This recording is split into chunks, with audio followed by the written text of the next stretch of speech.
From the combined newsrooms of KARK4 and Fox 16, breaking news coverage.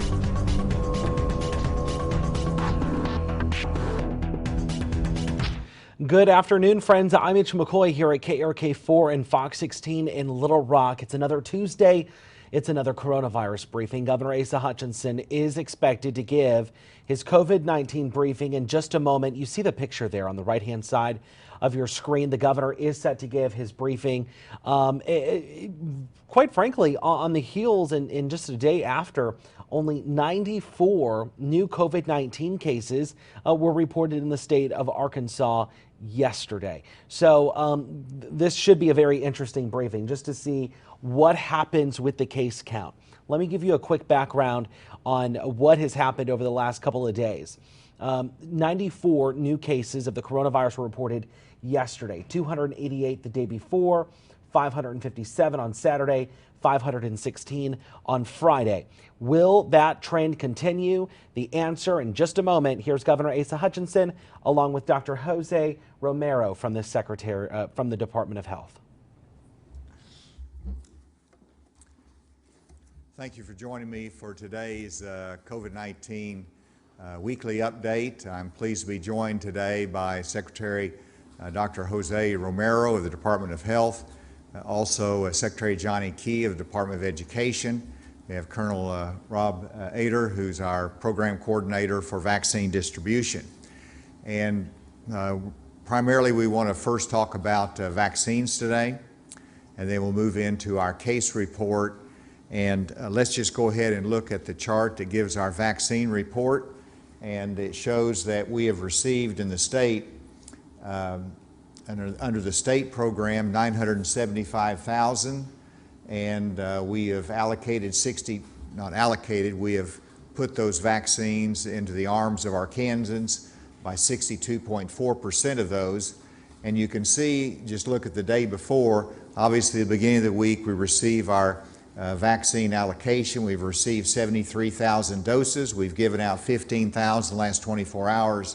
So as the week progresses, you'll see those numbers as doses given going up. The federal programs you can see, which is the retail pharmacy, Walmart, CVS, Walgreens, they are continuing to give out their vaccines. They've received some primarily now through Walmart as the federal partner. The others were allocated in terms of the long-term care facilities, which has primarily been done. And so you'll see continuing reporting on that. We are in currently phase 1B of vaccine administration, which is Arkansans age 65 or older, as well as education workers, including K through 12, child care as well. And let me just review a little bit for a second. If you look at all of 1B, which is all of the categories in 1B, that's estimated to be 520,000 people still remaining to be vaccinated. If you look at the fact that we are getting conservatively 82,000 doses per week, and we have 4 weeks left in March, that would be 328,000 doses that we're going to receive versus 520,000 that needs to be vaccinated in 1B. But of course, if you look at 70% of the 520,000 that we need to have vaccinated in 1B, that's a closer number of 364,000. So 364,000 to be administered the vaccine, with anticipated 328,000 doses coming in. Now that supply could increase some, so I think we're close to meeting that goal of finishing 1B by the end of March. And if you'll remember, we did move 65 plus in there, so not only are we doing the original 1B, but we're adding over 100,000 of 65 plus to that mix as well. And so we're making progress step by step, and so hopefully that's a word of encouragement for those in the 1C category that at some point in April we want to get to you, and if the supply increases, we'll get to that sooner. And that leads to the announcement for today that I'm expanding Phase 1B after consultation with our Secretary Romero and Department of Health. 1B group will be expanded effective today to include food manufacturing workers. And the food manufacturing workers includes meat processing and grain, oilseed milling. This is estimated to be 49,000 Arkansans in these groups. This will be from poultry processors to meat processors to grain processors. They can arrange through their employer primarily, which the employer will be trying to set up clinics for these workers, and they can be arranged at their work site, they can be arranged through their local provider, and the employers will be working through that process. They'll also be available through other community pharmacies or clinics around the state.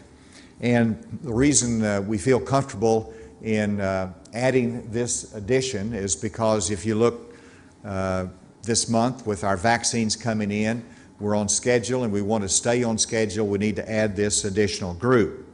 In addition, I'm pleased to announce that based upon the call with the White House Coronavirus Task Force today, that the Pfizer and Moderna vaccines will be increased by 700,000 nationwide for the state allocations, which means about 2,500 to 3,000 more doses of the Pfizer and Moderna vaccine to Arkansas.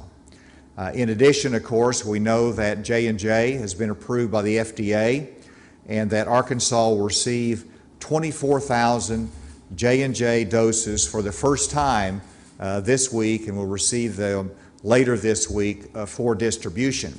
And that J&J vaccine is what's going to give us an extra margin that we can move in and start with our poultry workers and our other food manufacturing workers that have been identified.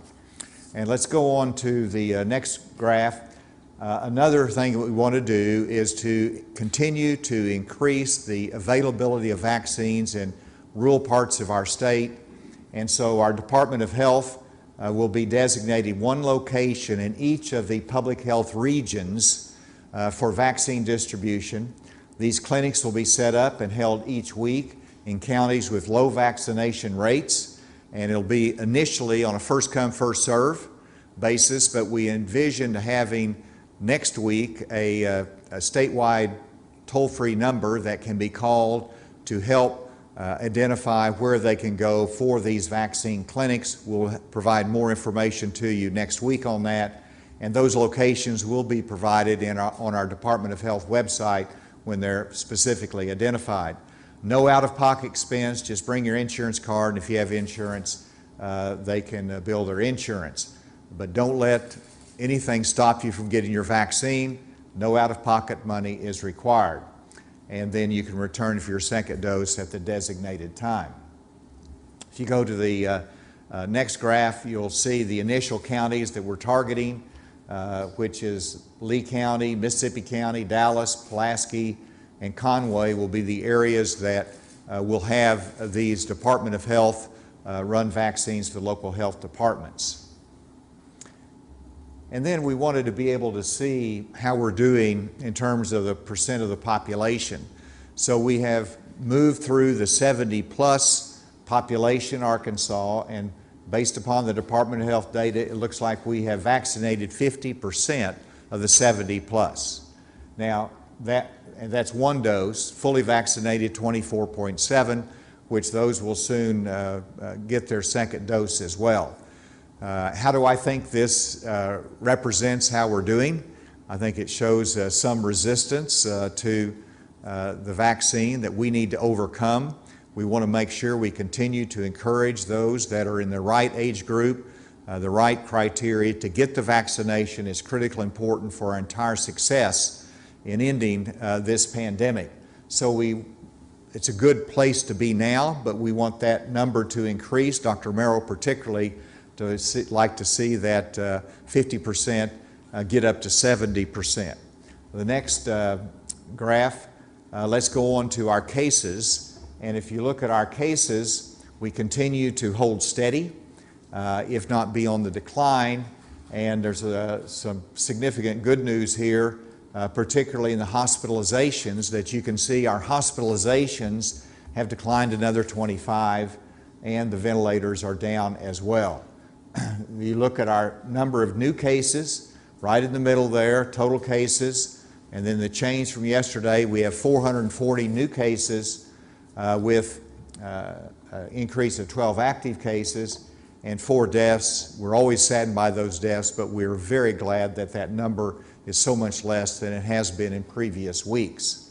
Our testing is modest. It's about almost 5,000 tests, and we like to see it higher, but it's just a reality of where we are today with that lower testing. And then if you look at the next one, you'll see the trend lines, and of course that spike right in the middle of that is because we filled it in with data. It was a data correction over the weekend that showed that one spike, and that was really reflecting cases that was coming in from January and I think before February 14th as well. So with that, you can see we're still in the right direction in terms of our cases. And let's go to the next one. Hospitalizations go down. Great news for us. One of the lowest points in hospitalizations since last August. And then number of active cases is still in the right trend direction. All good news there. And then you look at the positivity rate, 10% is where we like to stay below, and you see how many, for a month over month, we're way above 10% positivity rate. That is down below 10% comfortably, and we want to keep it that way because that indicates less transmission in the community. And then I believe that's the end of that. Let me close by saying, before I turn over to Dr. Romero, that our Department of Health, working with the CDC, has confirmed for the first time a UK variant in the state of Arkansas. This is a result of our surveillance testing, working with the CDC, that identified this UK variant. This is not a surprise to us. We expected the UK variant to be here. It's just simply a matter that it has now been documented that the UK variant is here. And it's a reminder that we have to be cautious. We have to remind ourselves that the virus is in there, and what the scientists say about the UK variant is that it is more contagious. And so for all of those reasons, let's continue to adhere to the guidelines, and let's do everything we can to get vaccinated so that we can be safe. With that, let me invite Dr. Romero for his comments.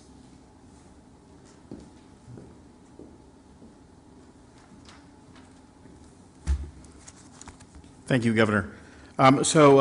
Yesterday, the ACIP of the CDC authorized the use of Johnson's new vaccine, approved that also in addition to the FDA, and made recommendations for its use. That vaccine is highly efficacious in preventing death and hospitalizations. It is authorized for use among the wide population of the United States when the time comes. It does prevent death, as I said before, and that is a major advantage of that vaccine. There were no deaths in the study group. It appears to be no more reactogenic than the current vaccines, and we don't think it's going to have the very, very, very small risk of anaphylaxis, but we'll see once we use it in public. We will be receiving that vaccine and distributing it out through the state without any specific designation for that vaccine. So that advantage of that vaccine is that it can be stored at room temperature, and it can give immunity after one dose. So whereas the Moderna and the Pfizer vaccines require 2 doses of vaccine to become fully immunized, a single dose of the Janssen vaccine or the Johnson & Johnson vaccine will give you that protection. So when available, take advantage of being able to get that vaccine. With regard to our immunization efforts, as the governor has said, we've achieved about 50% immunization in that older age group. We want to see that get up to 70% because that is herd immunity. Once you have that group, that degree of immunization in that group, that that herd, if you will, is protected. If we add the 65 to that group, it's going to drop a little bit, but we're going to push that forward, and we will be able to hit these numbers. We are distributing the vaccine efficiently at this point. We're trying to equitably distribute the vaccine among our counties, and Colonel Ader is doing that. With regard to the variant that was identified, as was mentioned by the governor, this is not something that we did not expect. I'm surprised that we hadn't found it earlier. It simply reminds us that we need to use the mask. Regardless of whether it's a mandated issue or not, we need to keep these masks and use them. And it also reinforces the need to immunize. Without immunization, we won't be able to protect against these variants. So again, the vaccines that we currently have available are effective against the UK variant. So I'll stop here and turn it back over to the governor. Thank you. Let me invite Secretary Key to comment on our schools.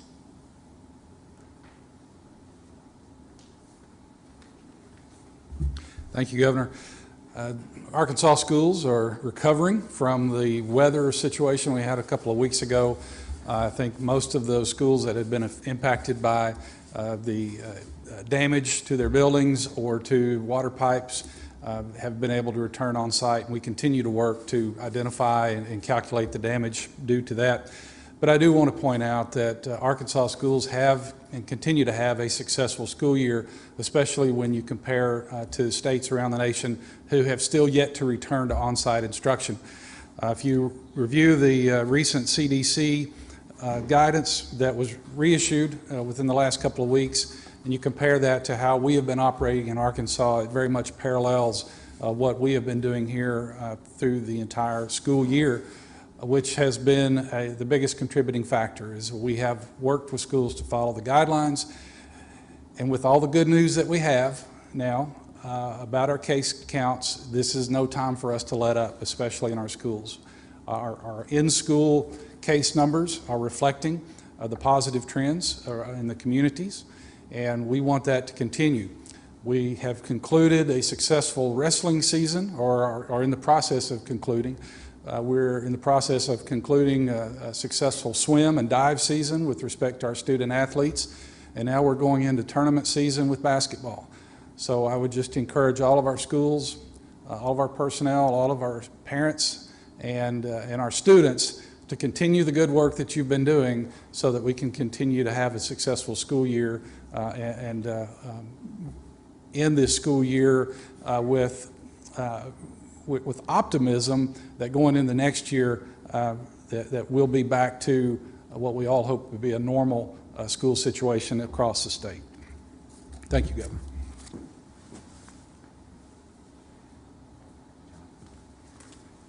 With that, we'll take any questions. In terms of expanding the 1B group, what's the reason that you chose the food manufacturing workers? Excellent question, and the answer is we look back on the history of our cases and where we had early spikes in cases, breakouts, as well as deaths, and we had a real jeopardy with those that were in the food processing industry. And so again, we wanted to move them in there first because they work, all of those that are in the category that I identified of agriculture, food manufacturing, they work close in proximity to each other. And so that was the reason that they're on the front line. They're obviously an essential worker, but in addition, they're an exposed worker because of that, and we wanted to move them in. Is it only certain types of people who work in that industry, like who actually work on the front lines, or is it just anybody who works in that industry? Anybody who meets that category is eligible. Was there any consideration for restaurant workers? Because I'm sure you've seen some restaurants kind of went full barge with it starting on Friday. So was there any credence given to them, considering, you know, kind of what the trend looked like, at least early on?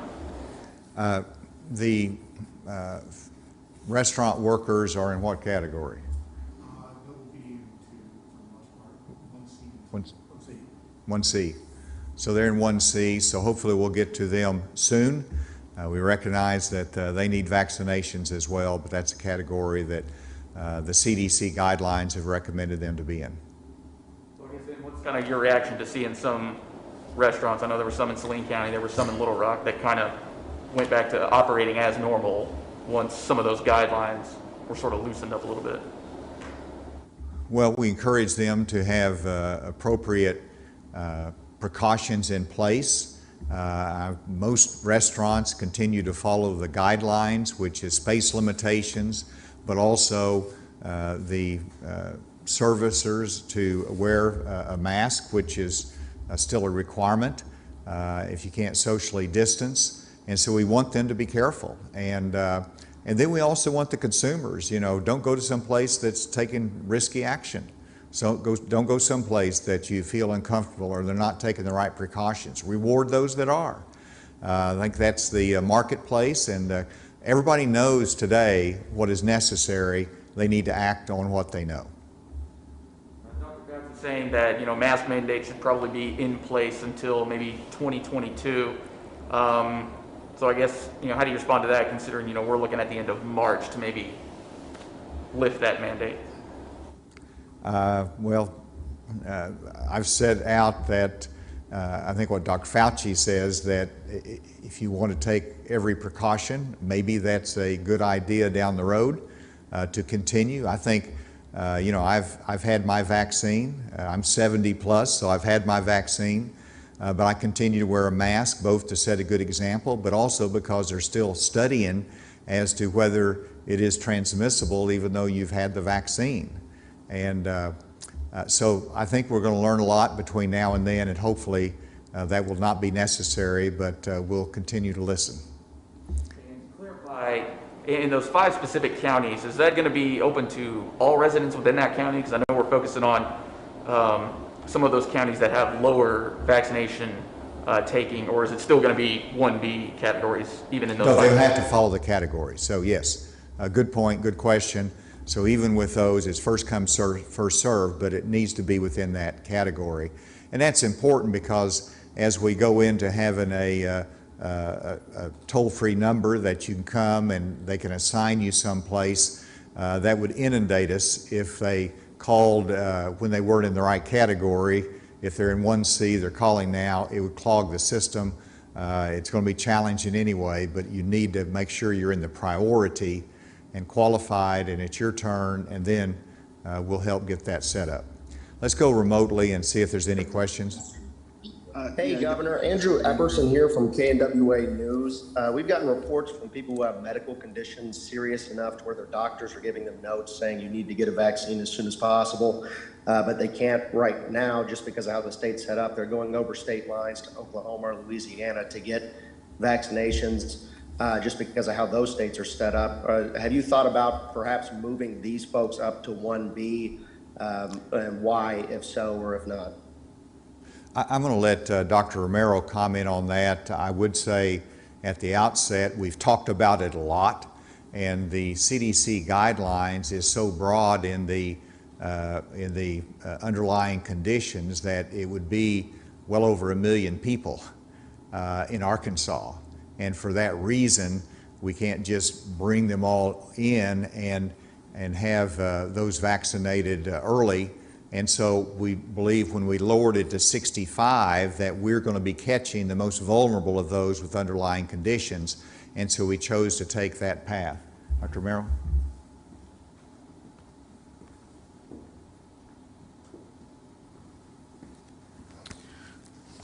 So our guidelines are based on those recommendations from the ACIP. The ACIP made their recommendations based on the issue of availability of vaccine and risk factors for the individual. And so those individuals with comorbid conditions are considered at risk and were distributed to the 1C category based primarily on the amount of vaccine that would be available at the time the guidelines were determined. Now, as we have more vaccine, as vaccine ramps up, there may be some shift in this, but we're still staying with that recommendation because we think it is the most equitable it distributes fairly the vaccine within the population, and we still are targeting those individuals at highest risk for complication and death, and the highest risk that has been demonstrated throughout the pandemic. Thank you. Next question. Yes, Governor, this is Rose with KATV. This could be a question for either you or Dr. Romero. I just want a bigger explanation as to this data dump and where was the problem in terms of why these cases from January are now being reported? Do you want Dr. Sima to handle it? Dr. Porter, whoever has it. Yeah. I'll ask our data experts to come up here and to talk about this. Yes, thank you for the question. So we did do a data cleanup this past weekend. This is not the first time that we have done it. The speed at which data is generated, transmitted, analyzed has been considerable throughout this entire pandemic. We do have quality control mechanisms in place to identify when issues arise. And then when we identify those issues, we make our partners aware of that, and then we make the correction, because at the end of the day, we want to make sure that we're getting the data out to our stakeholders and to the people of Arkansas.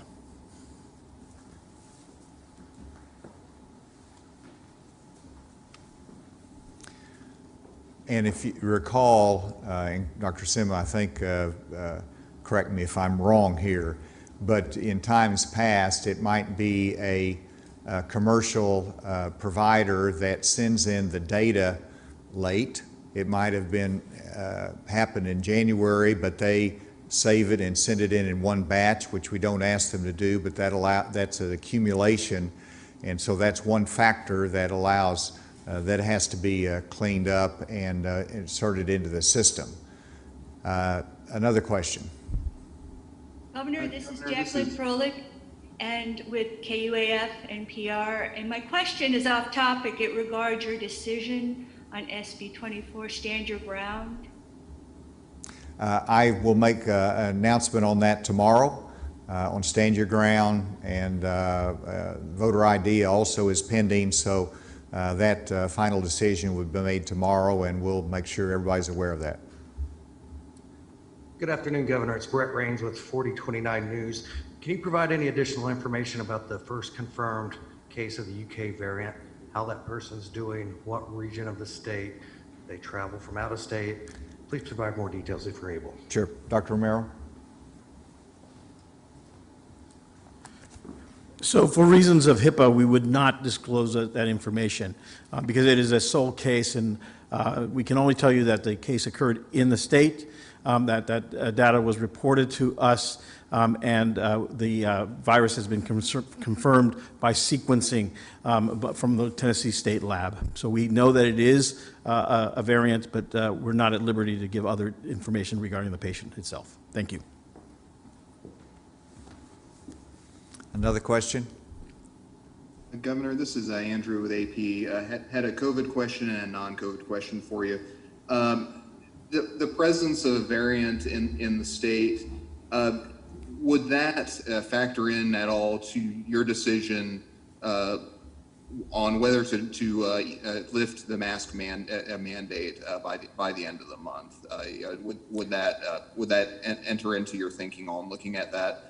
And the non-COVID question I had was, as Vice Chairman of National Governors Association, wanted to see if you had any thoughts on Governor Cuomo and the allegations against him, and whether he should resign as chairman of NGA because of them. Thank you, Andrew. And in reference to Governor Cuomo, anytime you have allegations that are made by someone, in this case a woman, very serious allegations, they need to be given a level of need to be given credibility, and I'm glad that there's an independent investigation ongoing, and I think we should all wait to the results of that independent investigation and see where that conclusion leads everyone. And in terms of the NGA, this is, the chairmanship is in the Democratic governorships, and so they control who represents them. Although it's entire NGA, it is selected by the Democrat governors, just like I was put up as vice chair representing the Republican governors. So it's a little bit different situation than normal, but I think we should all wait until that independent investigation, which needs to be conducted, is concluded. In terms of the variant and the mask mandate, I thought you were going to ask the question as whether if I would have changed the directives to guidelines last Friday had I known a variant was here. And the answer is yes, because I presumed it was here at the time. And so while the variant's presence is always a factor that should be considered, the most important factor to me is the level of community spread, the number of cases, but also the hospitalizations. And we have set very specific criteria that we would have to meet before the mask mandate would become a guideline, and that has to do with cases, it has to do with positivity rate, as well as hospitalization. So we're going to watch that criteria, and that's the reason we set that, so we'd have something objective to look at as we make the decision next into March. Any other questions? Governor, this is Shelby. Hi, Governor. This is Allie Lynch with 5 News. About SB 6, the near total abortion ban. That is expected to be heard in the committee today. Do you have a statement regarding that bill itself? Listen, I'm getting a stack of bills that are somewhat controversial, and I'm going to look at those one at a time. Tomorrow I need to deal with Stand Your Ground and make a statement on that, and I will. There'll be a couple others, and then SB 6 looks like it will get to my desk. I've always historically signed every pro-life bill that's come to my desk. This one has caused some pause because it is a direct challenge to Roe versus Wade. It does not include rape and incest as exceptions, but I want to look that over, look at the prospects of it, and then make a decision, but that will be down the road as well. I believe I answered that. Hi, Governor. Yes. This is Allie Lynch with 5 News. There are several Arkansans going weeks without unemployment paychecks. I was wondering, has the Department of Workforce Services given you an update on what may be happening there? I get regular updates. I've made it clear that if there's resources that are needed, we want to be able to provide those resources to process the claims. Clearly from the national news, everyone sees the outbreak of fraud and the concern about fraud in the processing of those claims. And so that complicates it, along with the strict federal guidelines that have come along. So they have assured me that they're putting resources to it, they're processing them as fast as they can, following those guidelines, trying to prevent fraud, and we want them to be able to process those as quickly as possible because we know the legitimate claims really need to be completed. So that's all I have on that now. If there's more detailed specifics, we probably need to bring in or have Secretary Preston to speak to it. With that, go ahead. Hi, One final question here. Go ahead. Yeah, this is Benji Hardy with the Arkansas Nonprofit News Network. I wondered if you could talk about your thinking in adding these subgroups of 1Bs one at a time rather than opening the door to the rest of 1B. And when it comes to the 1C group, which is an even larger group of people, any thoughts on which subgroup within 1C would be added first? That's a very good question, and we could have just put all of 1B and have at it, and then it becomes chaos. It would be overwhelming our pharmacies, our hospitals, our vaccine providers, our personnel, and it would not have been nearly as organized as it is now. Nothing is ever perfect, but that's our thinking, that you can take a more manageable chunk of statistics and people and put them in and add it to the category, open it to them, and that's the best way to proceed, and I think it's proven to be somewhat successful. You know, as we move on, we may or may not follow that continued pattern. A lot of it will depend simply upon the supply of the vaccines. If we would have had 500,000 vaccines coming in at the beginning of the month, we would open it all up, but we're not having that. We're having a certain amount every month, and when we get to 1C, it'll depend upon what the supply is at that point as to how open we make it and whether we do it one step at a time. Colonel Ader, do you have any comment on that?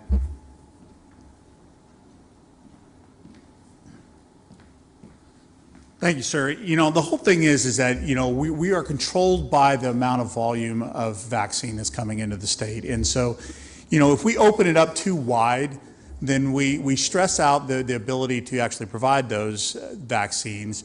But it slows down the process for the people that we've identified as a priority. You know, so we've started off with 70 plus, we've moved it to 65 plus. If we just go 1B and just open it up, then those people are going to have a tougher time being able to get the vaccine, and it just slows down the process. So by keeping it tailored, it allows us to direct and be very efficient, but also very, very targeted in who we're trying to get vaccinated so that we're addressing the needs of equity. Sir? Thank you. We've covered a lot of territory today, and with that, thank you, and have a good afternoon.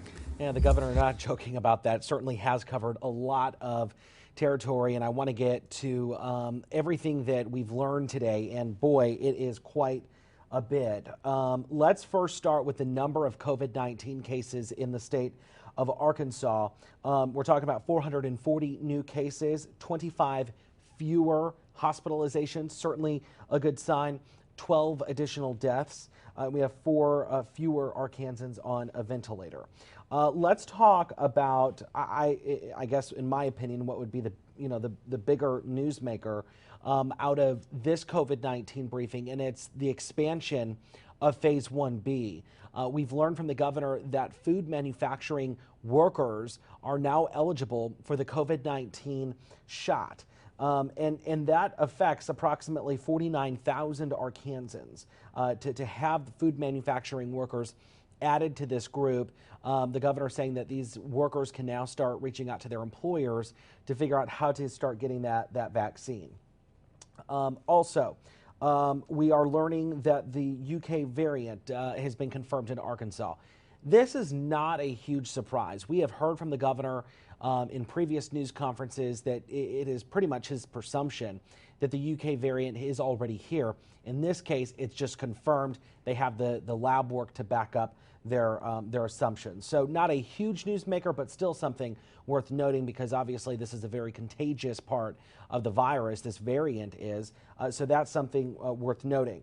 Also worth noting, the governor saying that the mask mandate is something that he's really going to be considering towards the end of the month. That is something that we've heard from the governor at least last week, him talking a little bit about it when he announced the directives being turned into guidances. So we now know that the governor will consider really making a decision, I guess, on the mask mandate later this month. He says that there's multiple things that go into that decision, one of which being just hospitalization numbers. And looking at the hospitalization numbers, they have dropped significantly since our latest spike, which was several months ago. So that will be interesting to see. Also, breaking news that's been happening to our south in our neighboring state of Texas. We have just learned that the governor there is opening Texas up to 100%. The governor in Texas also lifting Texas's mask mandate. So that is something that was actually happening at the very moment the governor was talking about the mask mandate here in Arkansas. Certainly a lot to get to, certainly a lot to process. We will have complete coverage beginning at 4 p.m. on Channel 4 and Fox 16 News at 5:30. It's always a good reminder to have the Fox 16 and the KARK smartphone app. We will send alerts to you about breaking news, including COVID-19, straight to your smartphone. You'll also be notified when we're doing live streams like this. For folks just joining us, 2 breaking news events happening from the governor's news conference today. We've learned that food manufacturing workers are now eligible for the COVID-19 vaccine. That is effective immediately. That affects approximately 49,000 Arkansans. Those food manufacturing workers should reach out to their employers to figure out how to get how to get vaccinated. Also, the UK variant has been confirmed in Arkansas. Not a huge shocker. The governor saying that he's always been under the presumption that the variant was here, but it is now backed up by lab work and lab data. That is the very latest from KRK4 and Fox 16. We have breaking news as it happens all day long right here on the device that you're watching. For now, I'm Mitch McCoy. Have a good rest of your afternoon.